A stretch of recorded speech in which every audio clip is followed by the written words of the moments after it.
Donc, nous sommes dans l'Apocalypse 6 ce matin et on se trouve ici dans un chapitre qui est quand même de taille, qui est un défi quand même significatif. Et juste pour nous situer dans le livre, on a vu la vision que Jean a eue du Christ ressuscité, Apocalypse 1, 9 à 10, 9 à 20, c'est-à-dire. Ensuite, il entend les 7 lettres aux 7 églises de l'Apocalypse, chapitre 2, chapitre 3.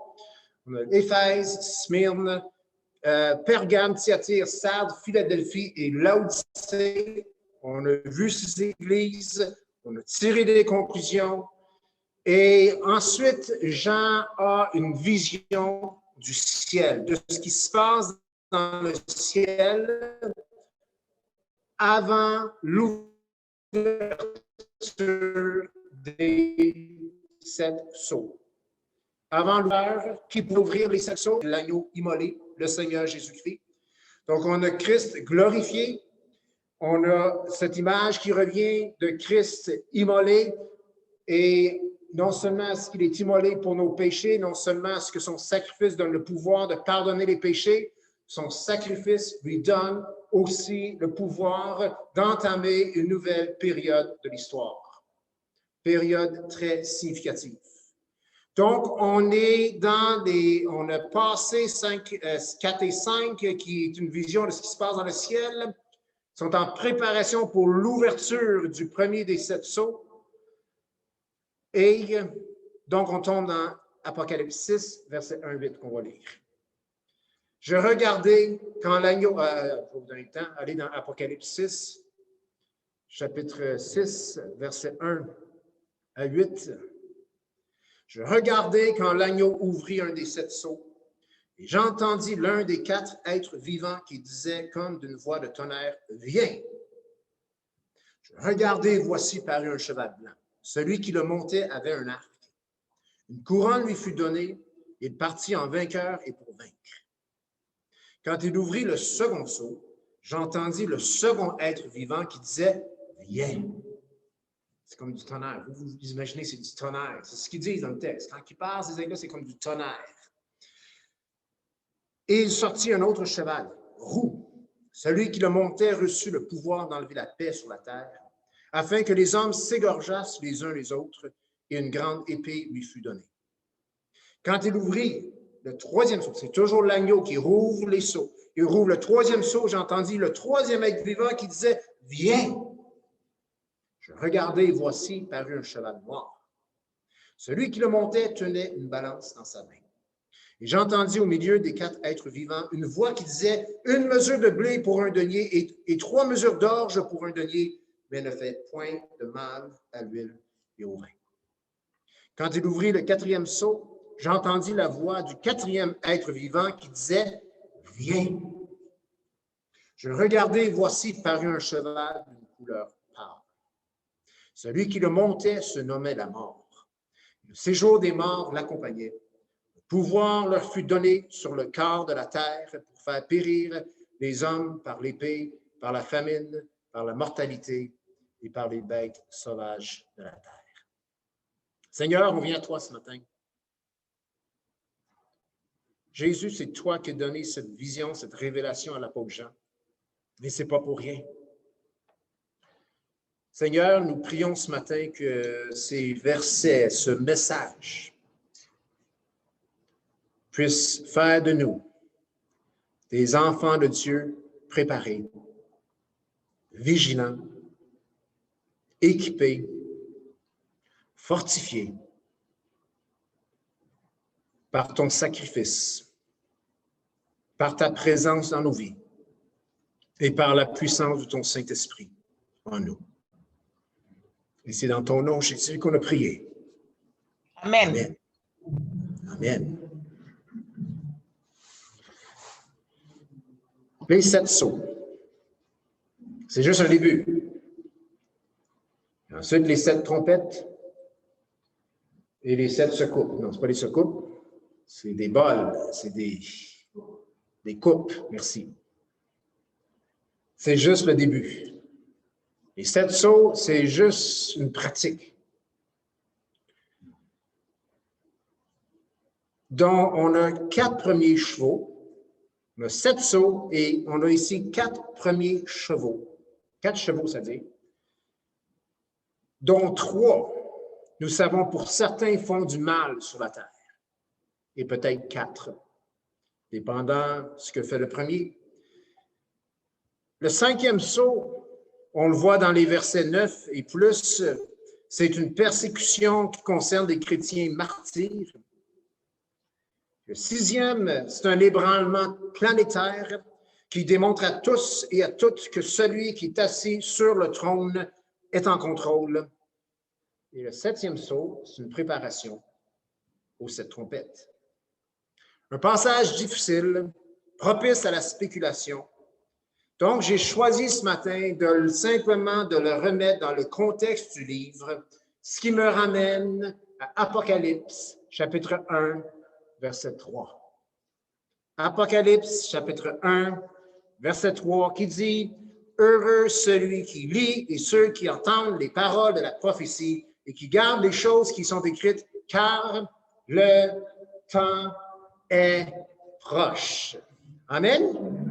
Ce chapitre 6, 1 à 9, 1 à 8, c'est-à-dire, est inclus dans le 1, verset 3. C'est dans les paroles de cette prophétie. Nous avons donc quelque chose à lire, à écouter et à entendre, c'est-à-dire mettre en pratique. Et la raison, c'est parce que les temps sont proches. Donc, ma question ce matin, c'est que pouvons-nous garder? Que pouvons-nous mettre en pratique suite à notre lecture au sujet des 4 premiers sceaux, ou si vous voulez, des 4 chevaux? Qu'avons-nous à apprendre des 4 premiers sceaux? Quelle est leur pertinence pour nous? Surtout si il semblerait qu'on ne vivra probablement, selon plusieurs, on ne vivra pas ces temps historiques. Et en passant, si je peux mettre une petite parenthèse, plus que je regarde le livre, plus que je lis des commentaires, plus que je suis de conviction qu'on ne sera pas là. Amen? Cela doit tout simplement, cependant, juste pas faire en sorte que je devienne moins vigilant et que j'entretienne moins ma lampe. Parce que si j'entretiens pas ma lampe et elle s'affaiblit, je ne mets pas une réserve d'huile, il se pourrait que je les vive ces temps-là. Donc, qu'avons-nous à garder, mettre en pratique?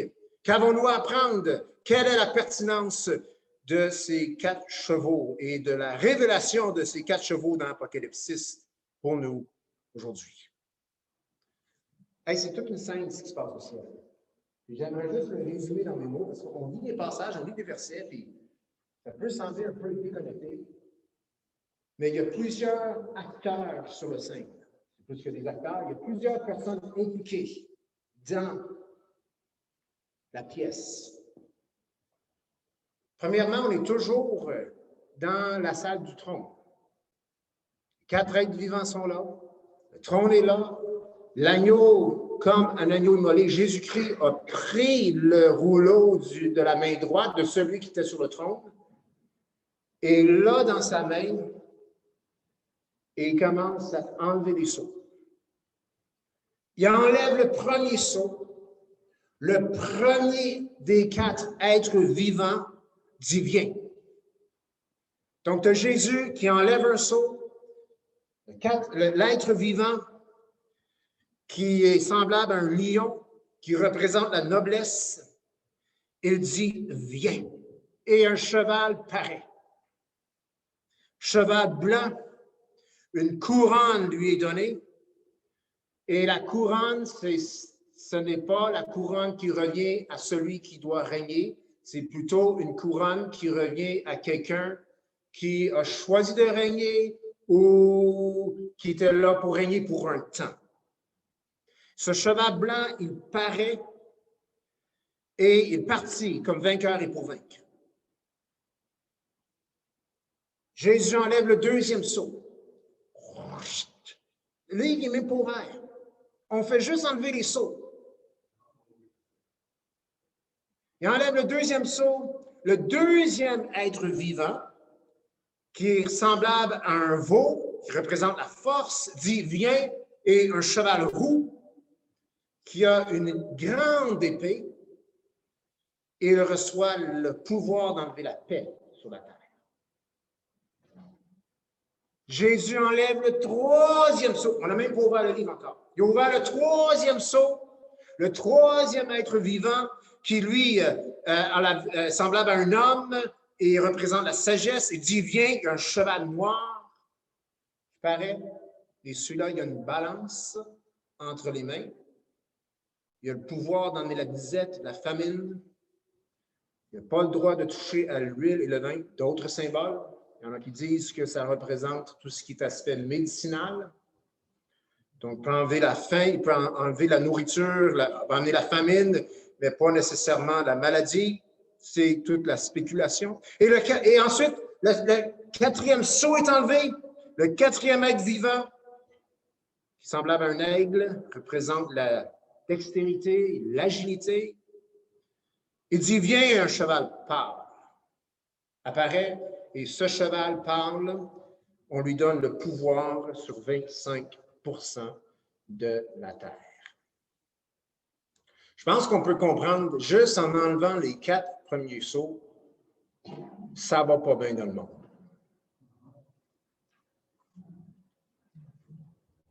Puis le rouleau, il n'est même pas ouvert. On a juste enlevé les collants qui le gardent fermé. Je veux dire, juste avec les 4 chevaux. Cheval blanc, cheval rouge, cheval noir, cheval gris pâle, qui paraît malade. L'histoire a juste déjà complètement changé. Les nouvelles sont... Aujourd'hui, ce qu'on voit, c'est des bonnes nouvelles. Comparé à ce qui serait aux nouvelles, juste en enlevant les 4 premiers sceaux. Le livre n'est pas ouvert encore et ça va mal sur la terre. En quelque part, je me le demande et c'est un peu ma réflexion, c'est comme si, pour un temps de l'histoire, Dieu accorde à des puissances maléfiques la noblesse, la force, la sagesse, la dextérité ou l'agilité. Parce que le livre de l'Apocalypse, parce que je regarde ça et je vois les 4 êtres vivants, parce que rendu au 5e sceau, il n'y a plus un être vivant qui dit quoi que ce soit, il y en a juste 4 de toute façon. Mais les 4 et ces choses, c'est-à-dire la noblesse, la force, la sagesse, l'agilité, c'est tout censé, c'est des choses de Dieu qui devraient être soumises et utilisées pour la gloire de Dieu. Et en quelque sorte, c'est ce que nous vivons présentement. Mais un moment va venir dans l'histoire où ces choses tomberont pour un temps entre les mains de forces diaboliques. Et Dieu, à la fin du livre, va venir et mettre les pendules à l'heure. Amen. Il va reprendre la noblesse, il va reprendre la force, il va reprendre la sagesse, il va reprendre l'agilité ou la stratégie, peu importe comment on peut l'appeler, et ultimement, il va tirer vengeance de ces enfants qui ont été martyrisés, qui ont été persécutés, qui ont été menés à la mort, qui ont été privés de la jouissance de la vie qui était le droit de tout être humain. Et il va mettre les pendules à l'heure et les forces maléfiques du mal seront mises à l'heure. Dieu va rendre les comptes justes et ultimement va les mettre dans le lac de feu pour l'éternité. Le titre du message ce matin, c'est 3 mots et sont les suivants. Un article, 2 mots. Les temps changeront. Je peux vous dire pour sûr qu'à un moment donné, dans le futur, proche, moyen ou plus tard, les temps changeront. Je peux vous dire ça pour certains ce matin. Je ne peux pas vous dire avec assurance ce que représente le cheval blanc. J'ai une meilleure idée de ce que représente le cheval roux, le cheval noir, le cheval pâle. Mais ce que je peux vous dire avec assurance, c'est qu'un jour, les temps changeront. Et ça ne sera pas beau. Nous pouvons lire dans ces passages, on peut entendre les paroles de ces versets. Mais qu'avons-nous à garder en tant que chrétiens en 2021? Que pouvons-nous garder de ces passages? Comment est-ce que ces passages peuvent affecter notre vie aujourd'hui, notre marche avec Christ maintenant? C'est cela qu'on veut trouver. Eh bien, j'aimerais élaborer un peu sur trois choses.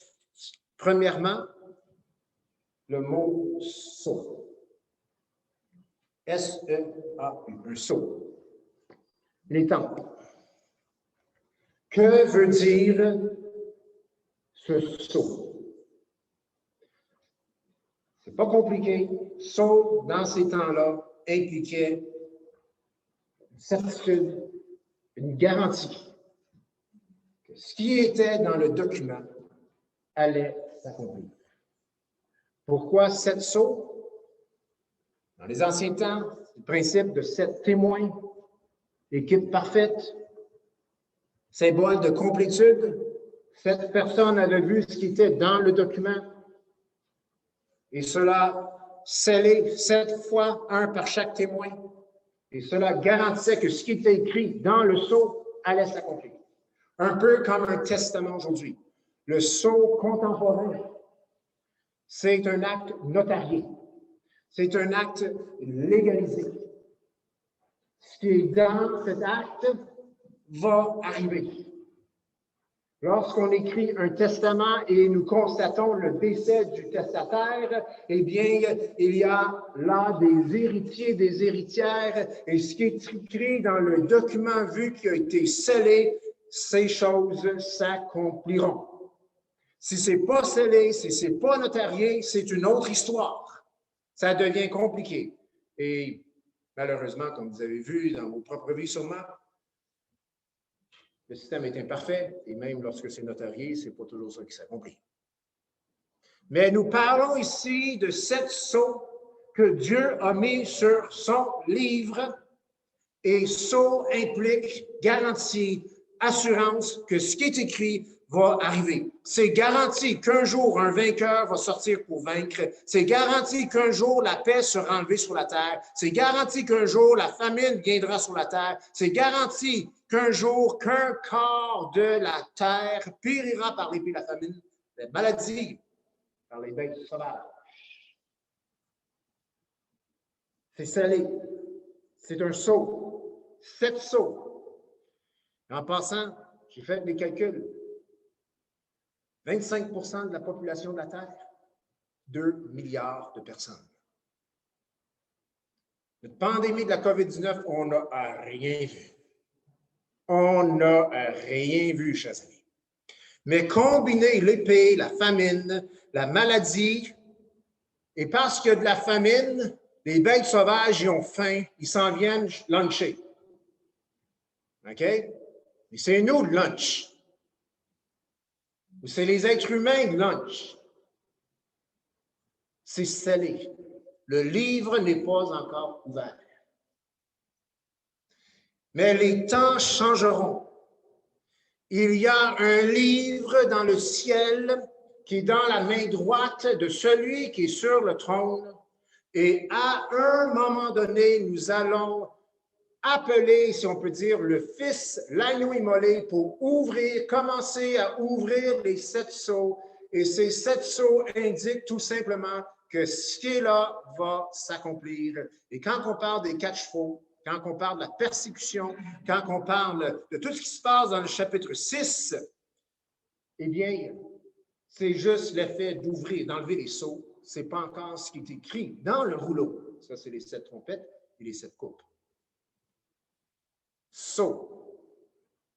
Saviez-vous que sur vous, il y a un sceau? Saviez-vous ça? Vous êtes scellés. Nous sommes scellés. Je suis scellé. Amen? Rappelez-vous la signification d'un sceau. Un sceau de Dieu.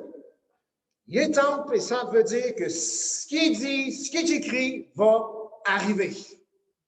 Ultimement, quand on enlève le sceau, ça va arriver. La notion de sceau, de marque, est présente à plusieurs endroits dans les Écritures. Ça commence avec Caïn. Il avait peur pour sa vie. L'Éternel a mis un sceau sur son front. Personne n'a touché à Caïn. Caïn, le sceau a épargné sa vie. Dieu dit, je te mets un sceau pour que personne vienne prendre ta vie. Et il l'a scellé. C'est ce qui est arrivé. Caïn a vécu. Personne n'a enlevé sa vie.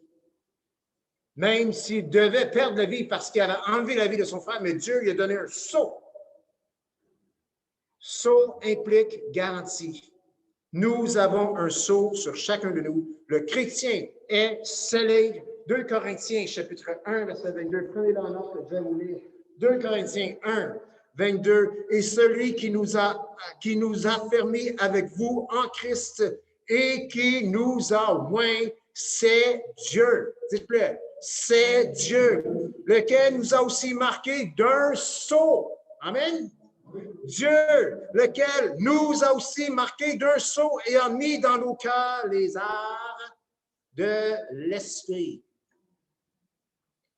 Toi, moi, on a un sceau. Amen. Autant qu'il est garanti que les temps changeront et que ces 4 chevaux sortiront et que ces 4 chevaux feront quelque chose dans l'histoire et que et que l'histoire changera un jour drastiquement, autant que ça, c'est certain, autant que ce que Dieu m'a promis, vous a promis, va s'accomplir. Parce que nous avons un sceau. Les 7 sceaux qui sont sur ce livre dans le ciel, eh bien, nous avons un même genre de sceau, la même garantie sur nous et que tout le monde puisse dire Amen.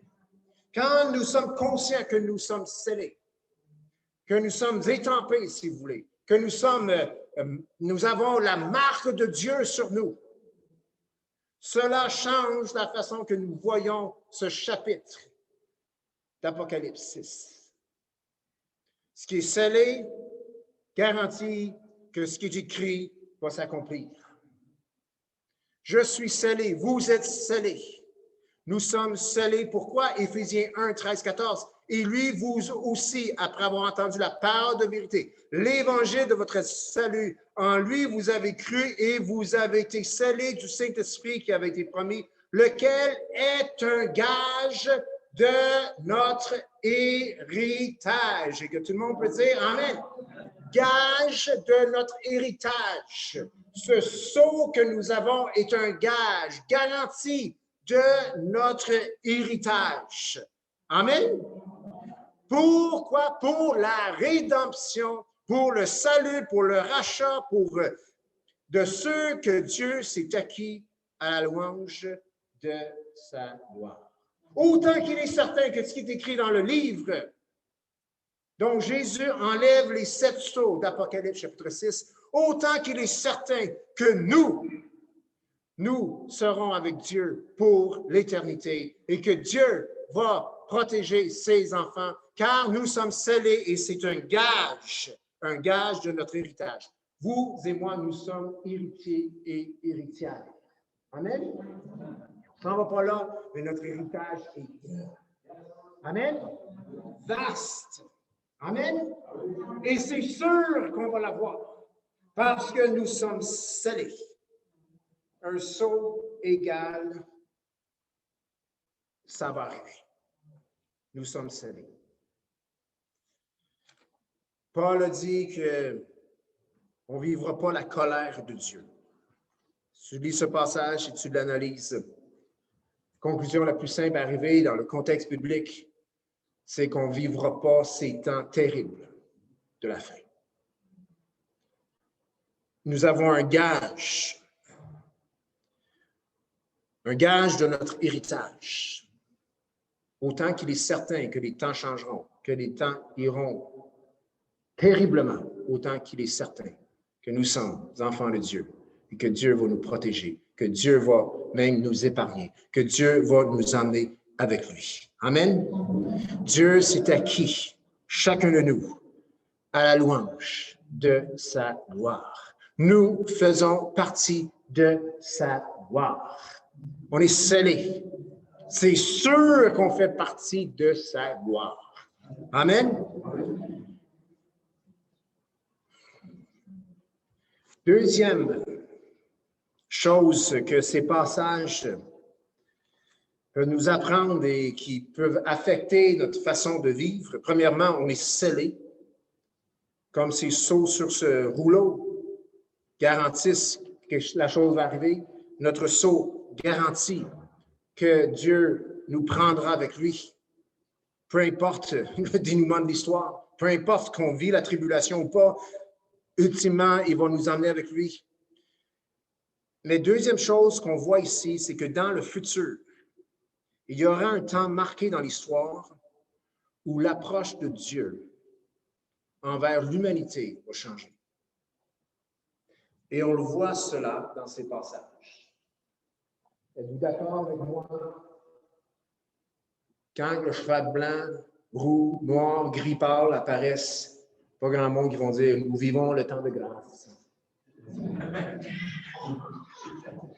Pas sûr. Pas sûr. Nous vivons le temps de la fuite. Nous vivons le temps de cachez-vous. Nous vivons le temps, watch-toi. Bien que c'est l'autre de prédire là. Voyez? L'ère de la grâce, là, écoute, j'ai vraiment la difficulté d'étendre l'ère de la grâce dans le chapitre 6, avec l'ouverture des 6 sceaux, ou des 7 sceaux, c'est-à-dire. Ce n'est pas la première fois que Dieu change son approche envers l'humanité. Il y a eu un temps de grâce avant le déluge, 120 ans. Noé qui a construit une arche dans la sécheresse, inspiré un petit peu du film L'Arche de Noé, dans sa cour en arrière. La risée de tous. La Bible nous dit que Noé, prédicateur, juste par la construction de l'arche, il prêchait. Il disait, un déluge s'en vient.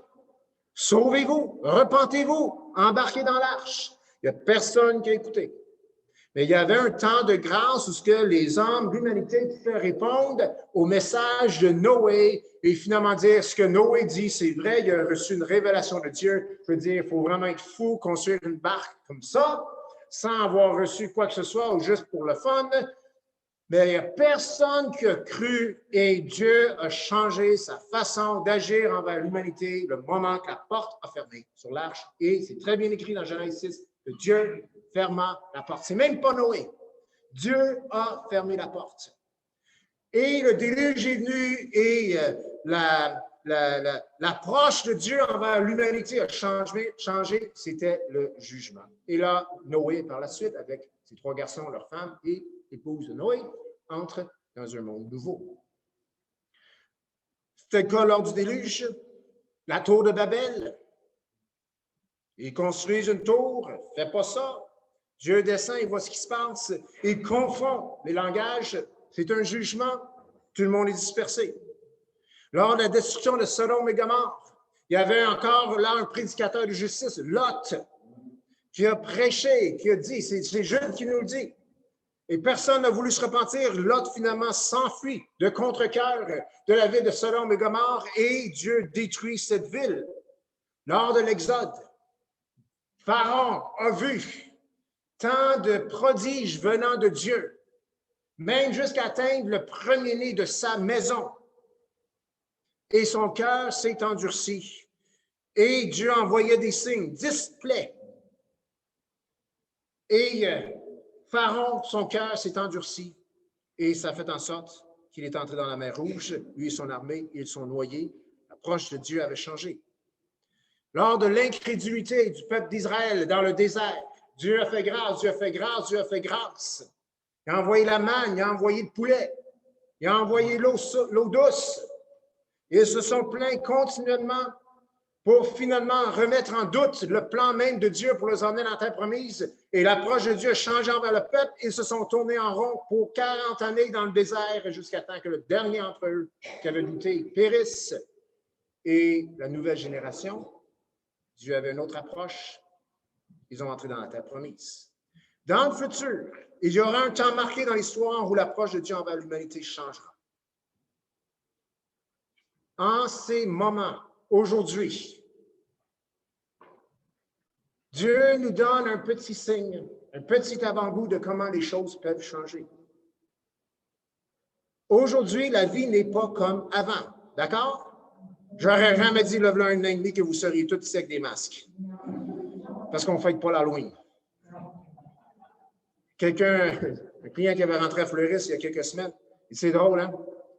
Il dit avant, là, aujourd'hui, il dit, tu rentres dans un commerce, pas de masque, puis tu peux avoir une amende. Avant, tu rentrais dans un commerce avec un masque, puis tu en avais un.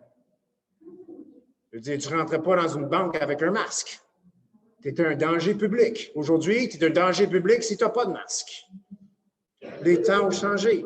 Avec cette pandémie, il semble y avoir un non-retour. C'est pas vrai. J'y crois pas pendant. C'est pas vrai qu'il y a un non-retour. Je sais, beaucoup de gens disent ça va changer pour toujours. Les masques vont prendre de bord un jour. Et que tout le monde peut se dire Amen. Je veux dire, essaye d'imposer un masque pour aucune raison, c'est la révolte totale. D'accord? Il y a eu d'autres pandémies dans l'histoire. Et la vie est revenue à la normale. Je ne suis pas prêt à croire que tout est changé. Mais ça nous donne cette idée que les choses ont changé, et ce, sur une échelle mondiale. On entend des choses, c'est catastrophique. On entend au sujet de l'Inde, on entend au sujet du Brésil, où est-ce que c'est catastrophique. Et on pense que notre monde a changé et que ça ne reviendra jamais comme avant. Si c'est juste une pandémie, ça va passer et les choses vont revenir. Si c'est plus qu'une pandémie, eh bien, Dieu seul le sait et Dieu aura le dernier mot. Mais ça nous donne juste un avant-goût. Un jour, une ligne sera tracée dans l'histoire où les gens vont dire « la vie n'est plus pareille ». Le cheval blanc, cheval roux, cheval noir, cheval gris pâle, lorsqu'ils sont relâchés, il y a un non-retour. Le jugement est enclenché à un niveau planétaire de la part du Tout-Puissant. Et à la fin du chapitre 6, les êtres humains veulent que les montagnes leur tombent dessus. Ils s'enfuient dans les cavernes. Ils souhaitent à ce qu'il y ait des gros rochers suite au tremblement de terre qui leur tombent dessus. Verset 16, il disait aux montagnes, aux rochers, tombez sur nous et cachez-nous devant la face. Ils savent c'est qui. Cachez-nous devant la face de celui qui est assis sur le trône. La vie ne sera, à ce moment-là, la vie ne sera plus jamais pareille. L'humanité va savoir que Dieu est sur le trône et que les jugements ne viennent pas d'une puissance politique quelconque dans le monde, mais viennent d'une puissance bien supérieure, celui qui a créé les petites puissances planétaires, et son nom, c'est Dieu Tout-Puissant, celui qui est assis sur le trône. Donc, dans le futur, il va y avoir un temps marqué dans l'histoire où l'approche de Dieu envers l'humanité changera. Ce ne sera plus l'ère de la grâce. Mais ce qu'on peut se rappeler en lisant ce texte, en regardant ce texte, c'est où vivons-nous aujourd'hui?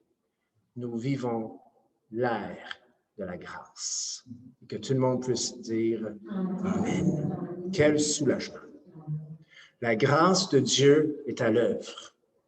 Le jugement de Dieu n'est pas présentement déversé sur la terre. L'ère de la grâce continue. Elle s'en va vers une clôture, une fermeture, mais nous vivons encore l'ère de la grâce. Ça nous donne perspective. Quand on regarde ce qui est là, on n'a pas à partir en panique et nous pouvons avoir la reconnaissance dans nos cœurs que nous sommes scellés pour un jour meilleur. Où est-ce que nous serons ou est-ce que nous régnerons avec Christ? L'ère dans laquelle nous vivons présentement, eh bien, c'est l'ère où nous remplissons nos lampes d'huile. Donc, aujourd'hui, vivant sous la grâce de Dieu, sachant que dans le futur, et c'est bien dit, de lire et de prêter attention, 1 verset 3, car le temps est proche. Et le temps de ces 7 sceaux, de ces 7 trompettes et de ces 7 coupes est de beaucoup plus près de nous que dans le temps où cela a été écrit. Comme vous savez, un jour est comme 1000 ans devant le Seigneur et 1000 ans comme un jour. Il n'y a pas de temps pour Dieu. Il vit hors, à l'extérieur du temps. C'est juste nous qui trouvons les journées longues. Le temps est proche. Donc, nous devons être vigilants. Nous avons une deuxième chance. Nous n'avons pas été vigilants. Nous pouvons augmenter en vigilance.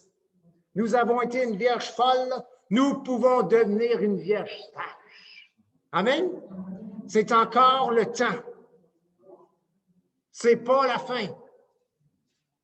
C'est un petit peu comme si tu avais un regard dans le futur et le mardi matin, tu te réveilles et Dieu te donne une vision et dit, si tu t'en vas sur la route, à telle place, tu vas avoir un accident mortel. Qu'est-ce que tu fais? Tu embarques dans ton char, tu prends la route. Non, non, tu restes chez vous.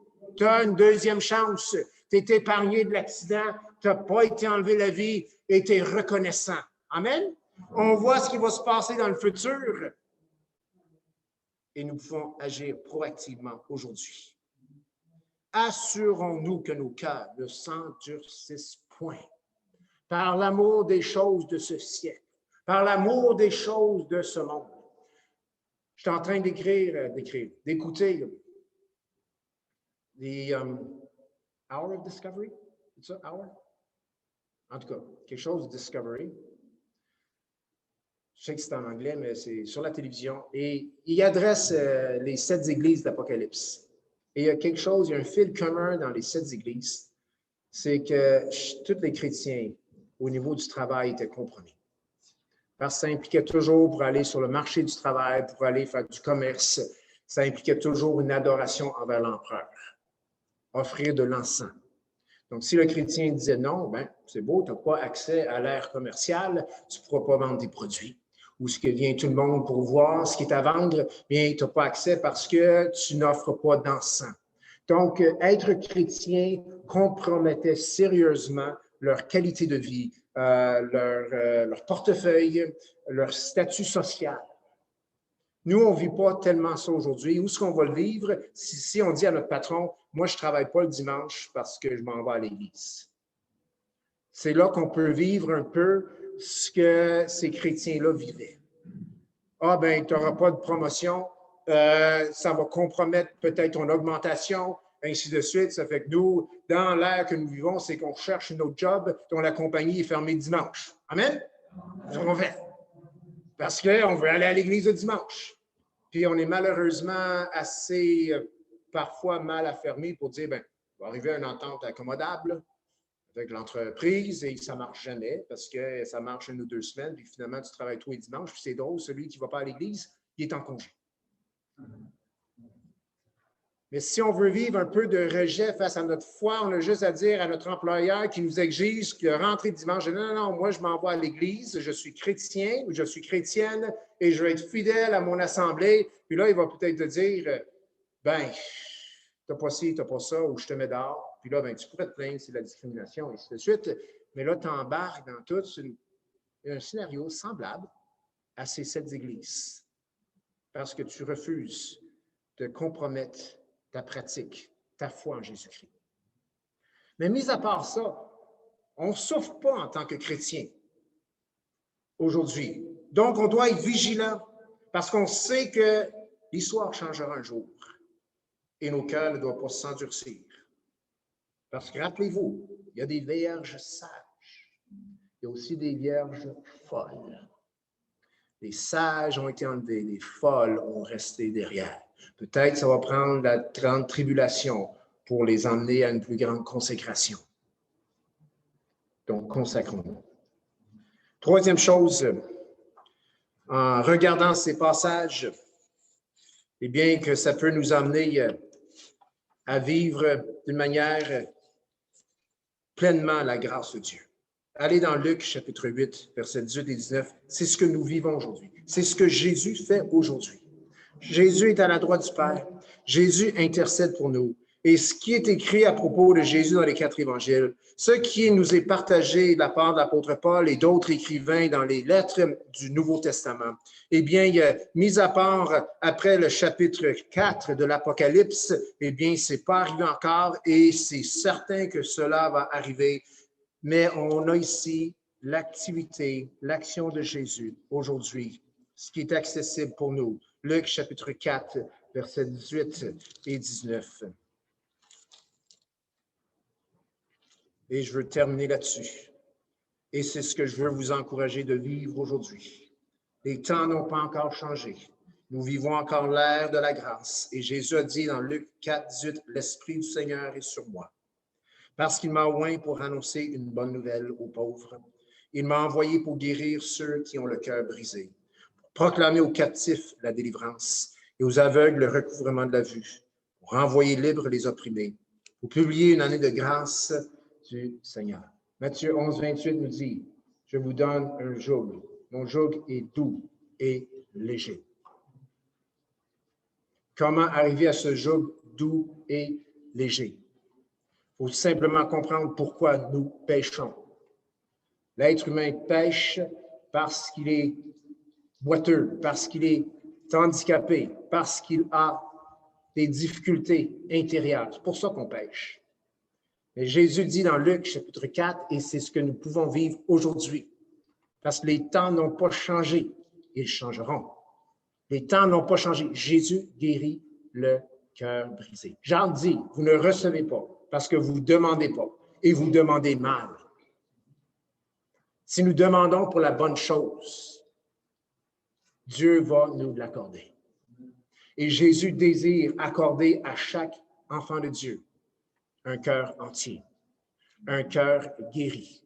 Pour avoir un cœur entier pour Dieu, il nous faut un cœur qui vit la guérison qui est apportée par le Saint-Esprit. Et Dieu le fait encore aujourd'hui. J'ose croire qu'il va le faire même après les 4 premiers sauts. Mais ce que je sais, c'est qu'aujourd'hui, ça, c'est encore là pour nous. Vous savez, l'Église, on est bon pour ça, surtout les églises évangéliques, même les églises tendance encore plus charismatiques. Quand le péché est là, on le dénonce, puis on tape dessus. Si ça ne part pas, qu'est-ce qu'on fait?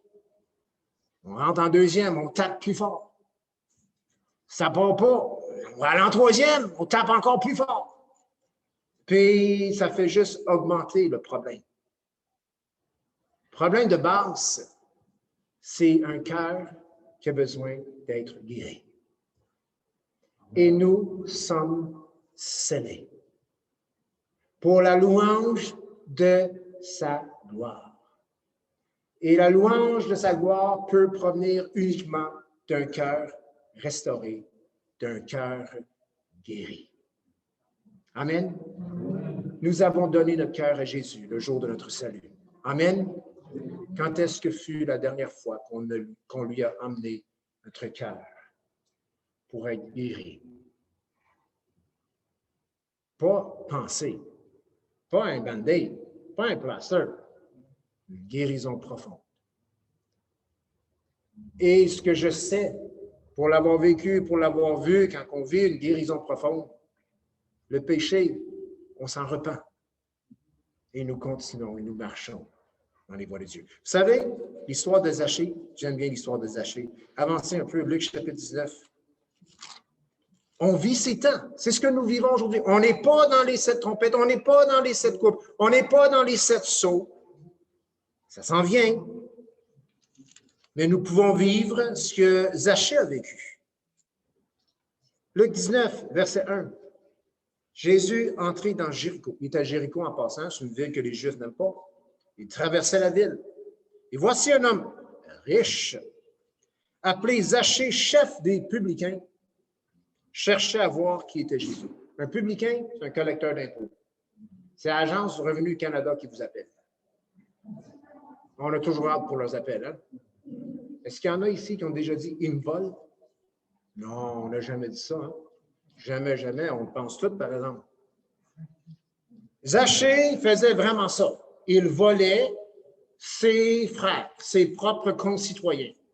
Tu dois 2 deniers à César, je t'en charge 4, j'en mets 2 dans mes poches, les 2 autres, je les envoie à César. Pas aimé. Les Juifs ne l'aiment pas. C'est un traître. Mais il ne pouvait pas y parvenir. Il ne pouvait pas voir Jésus à cause de la foule parce que Zachée était petit. Il courut en avant, montant un sycomore pour le voir parce qu'il devait passer par là. Lorsque Jésus fut arrivé à cet endroit, il leva les yeux et lui dit, « Zachée, hâte-toi de descendre, car il faut que je demeure aujourd'hui dans ta maison. » Zachée hâta de descendre et le reçut avec joie. Voyant cela, ils tous murmuraient et disaient, « Il est allé loger chez un homme pécheur. » Mais Zachée, se tenant devant le Seigneur, lui dit, « Voici, Seigneur, je donne aux pauvres la moitié de mes biens. Et si j'ai fait tort à quelque chose à quelqu'un, ça il m'avait fait en masse, je lui rends le quadruple. » Jésus lui dit, « Le salut est entré aujourd'hui dans cette maison parce que celui-ci aussi est un fils d'Abraham. Car le Fils de l'homme est venu chercher et sauver ceux qui étaient perdus. » Quand Jésus a vu Zachée dans l'arbre, il n'a pas levé les yeux pour regarder Zachée et dire, « Zachée, tu es un voleur. Tu voles ton prochain. Zachée, tu es un traître. Tu es un traître envers le peuple de Dieu. Zachée, tu charges trop cher et tu gardes l'argent dans tes poches. Zachée, repens-toi, change ton mode de vie, puis je vais aller manger chez vous. » C'est pas ça que Jésus a dit. Jésus a dit, « Descends, m'en va manger chez vous. » Et les autres autour ont dit, « Comment ça se fait, Jésus, tu t'en vas manger chez un homme pécheur? » Jésus a passé par-dessus le péché de Zachée, il a touché son cœur. Résultat, Zachée se tient devant le Seigneur et dit, « Voici, Seigneur, je donne aux pauvres la moitié de mes biens. Et si j'ai fait tort à quelque chose à quelqu'un, je lui rends au quadruple. » Wow, quelle réaction! Jésus n'a pas dit à Zachée, « Zachée, arrête de voler. Zachée, arrête ton commerce pécheur et remets la moitié aux pauvres et remets 4 fois ce que tu as volé. » Il n'a jamais dit ça. C'est venu du cœur de Zachée. C'est venu d'un cœur guéri. C'est venu d'un cœur restauré. C'est venu d'un cœur que Jésus avait touché. C'est ces temps-là que nous vivons. Amen. Quand fut la dernière fois que nous avons emmené notre cœur à Jésus?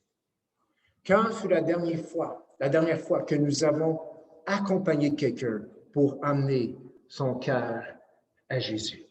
Jésus guérit le cœur brisé. Jésus ouvre les yeux des aveugles, spirituellement parlant au moins. Jésus guérit les handicapés, les gens qui boitent. Il parle premièrement à un niveau spirituel. Il le fait encore aujourd'hui. Mais un moment dans l'histoire arrivera où ce que Dieu va viser le péché de l'humanité. Et le jugement sera entamé. Et les gens vont vouloir perdre la vie car ils savent que celui qui est sur le trône est en train d'entamer ses premiers jugements. Mais aujourd'hui, Jésus nous attend. Il veut guérir le cœur brisé. Nous sommes dans les temps de l'Apocalypse, chapitre 3. Apocalypse 3, verset 3, qui dit, « Rappelle-toi donc comment tu as reçu et entendu. Et garde et repens-toi. » On est là aujourd'hui. Verset 7, chapitre 3. Voici, c'est pas le bon verset, il était bon, mais c'est pas le bon. Verset 18, désolé, verset 18. « Et je te conseille d'acheter de moi de l'or éprouvé par le feu, afin que tu deviennes riche, et des vêtements blancs, afin que tu sois vêtu, et que la honte de ta nudité ne paraisse pas, et un collier pour oindre tes yeux, afin que tu vois. On est là aujourd'hui, le Seigneur qui nous appelle pour acheter des choses de lui qui nous apporteront guérison. Il rappelle que celui qu'il châtie, il aime. Nous sommes là aujourd'hui. Ils ne sentiront pas l'amour de Dieu lorsque les 7 trompettes seront entamées, lorsque les sceaux seront entamés. Aujourd'hui, il dit, si je te châtie, c'est parce que je t'aime. Et au verset 20, Apocalypse chapitre 3, Jésus est là, il frappe à la porte de notre cœur, et si quelqu'un entend sa voix et ouvre la porte, il entrera chez lui. Il soupera avec lui, et lui avec moi. Qu'arrivera-t-il à un tel souper? Est-ce possible que ce sera semblable à Zachée qui mangeait avec Jésus et son cœur fut transformé? Qu'il en soit ainsi, c'est ce que nous pouvons vivre aujourd'hui, c'est-à-dire vivre pleinement la grâce de Dieu. Apocalypse 1, verset 3. Heureux celui qui lit et ceux qui entendent les paroles de la prophétie et qui gardent les choses qui sont écrites, car le temps est proche. Je ne peux pas garder grand-chose de ce qui est écrit dans Apocalypse chapitre 6. Mais ce que je peux garder, c'est l'œuvre merveilleuse que Dieu désire accomplir encore aujourd'hui dans ma vie, dans ta vie, dans nos vies. Amen. Les temps changeront. Soyons vigilants. Nous avons besoin d'un cœur affermi en Jésus. Un cœur affermi manifeste de la fidélité, de la constance, les fruits du Saint-Esprit. Et Jésus passe aujourd'hui encore par-dessus le péché pour toucher, guérir le cœur. Tu as des problèmes, tu trouves que tes péchés sont multiples? Jésus, il te pointe du doigt? La croix est suffisante pour couvrir tous les péchés du monde. Jésus, autant qu'il a le pouvoir d'ouvrir les 7 sceaux, il a également le pouvoir de passer par-dessus ton péché, de ne pas tenir compte de notre péché, toucher notre cœur pour nous restaurer, pour que nous puissions réellement dire, je délaisse mon péché. Amen. Amen. Yes. Seigneur Jésus, merci pour ta grâce. Seigneur, on voit des jugements dans le chapitre 6 d'Apocalypse. Ce matin, je veux plutôt te demander pardon de juger. Jésus ne t'a pas jugé. Tu passes par-dessus. Tu prends soin. Et cela amène à la repentance.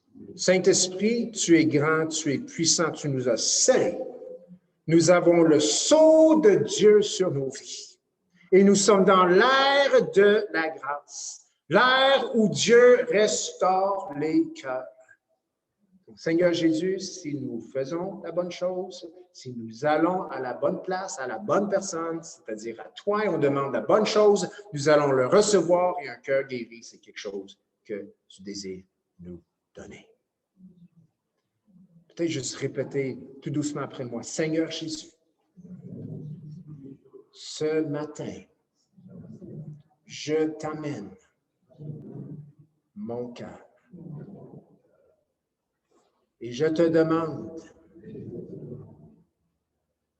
de guérir mon cœur. Je te demande, Jésus, comme tu as touché le cœur de Zachée, de toucher mon cœur. J'ouvre la porte. Je t'attends pour souper. Et je te demande de toucher ma vie, mon cœur. Et que tout le peuple de Dieu puisse dire Amen, Amen et Amen. Donc, il est midi pile et 5. Notre assemblée d'affaires est dans 1 heure. Donc, re-bienvenue, Emilio. Tu es disparu, mais tu es revenu. C'est bon? Donc, c'est ça. Donc, dans 1 heure, vous avez déjà l'invitation Zoom. Et pour ceux ici à l'Assemblée, vous pouvez rester, aller chercher votre lunch, revenir. On va avoir notre assemblée d'affaires. Ça ne devrait pas être trop long. Vraiment, là, je ne pense pas que ça va être long. C'est quelques procédures à passer. Merci pour votre participation. Et en même temps, il n'y a pas de pression.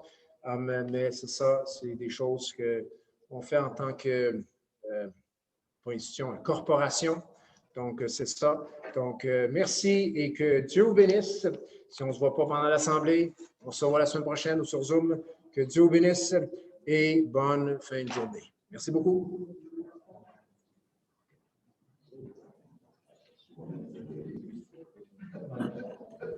À tantôt. Hey, pasteur. Oui, Norm. Faut y aller à la résidence. Je viens d'avoir un téléphone, il faut y aller à la résidence.